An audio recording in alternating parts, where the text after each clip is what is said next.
Brazil ফুটবলের superstar Neymar junior, তাকে ছাড়া বিশ্বকাপ কল্পনা করা অনেক ভক্তের কাছেই অসম্ভব। কিন্তু ২০২৬ সালের বিশ্বকাপকে সামনে রেখে এখন তৈরি হয়েছে বড় প্রশ্ন, নেইমার কি থাকবেন ব্রাজিল স্কোয়াডে? সম্প্রতি ব্রাজিল জাতীয় দলের কোচ কার্লো আনচেলত্তি এই বিষয়টি নিয়ে গুরুত্বপূর্ণ মন্তব্য করেছেন, যা নিয়ে ইতিমধ্যেই আলোচনা শুরু হয়েছে বিশ্বজুড়ে। এমনকি বাংলাদেশের পত্রিকাগুলোতেও এসেছে শিরোনামে।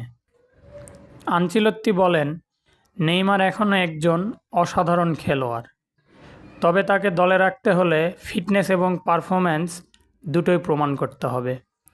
তার এই বক্তব্যে স্পষ্ট, নেইমারের জন্য দরজা পুরোপুরি বন্ধ নয়, তবে জায়গাটা নিশ্চিত নয়। বাংলাদেশের বিভিন্ন গণমাধ্যমে প্রকাশিত খবর অনুযায়ী কোচ কার্লো আনচেলত্তি মূলত তরুণ এবং ফিট খেলোয়াড়দের নিয়েই দল সাজাতে চান। তবে অভিজ্ঞতার কারণে নেইমারের মতো একজন তারকার গুরুত্বও অস্বীকার করা যাচ্ছে না। এই মুহূর্তে ফিফা ওয়ার্ল্ড কাপ ২০২৬ সামনে রেখে ব্রাজিল দলে চলছে নতুন পরিকল্পনা।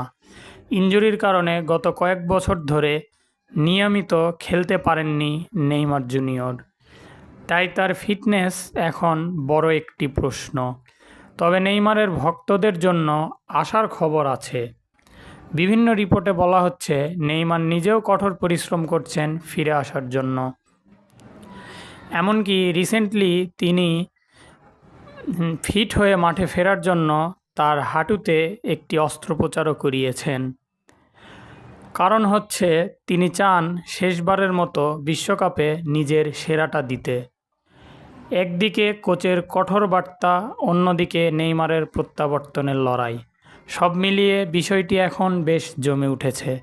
এখন দেখার বিষয়, শেষ পর্যন্ত ব্রাজিল ন্যাশনাল ফুটবল টিমের জার্সিতে ২০২৬ বিশ্বকাপে আমরা কি আবারও দেখতে পাবো নেইমার জুনিয়রকে, বা নেইমার জুনিয়রের জাদু আবারও কি দেখবে ফুটবল বিশ্ব, নাকি নতুন প্রজন্মের হাতেই তুলে দেওয়া হবে ব্রাজিলের আক্রমণের দায়িত্ব?